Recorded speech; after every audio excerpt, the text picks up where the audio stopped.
హోలీకి ఇది తొలిసారి కూడా ఏం కాదు. 2020లోనూ ఇదే తరహాలో వాగిండు.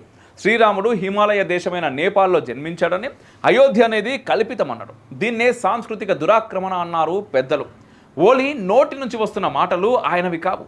అవన్నీ కూడా చైనా ప్రేరేపిత కారుకూతలు. ఇప్పుడు ఎందుకు హోలీకి శ్రీరాముడు గుర్తుకొచ్చిండు అని చాలామంది సందేహించారు. ఇవేమీ టైంపాస్ మాటలు కాదు. భౌగోళిక రాజకీయ మైదానంలో ప్రతి మాటకు ఒక లక్ష్యం ఉంటుంది.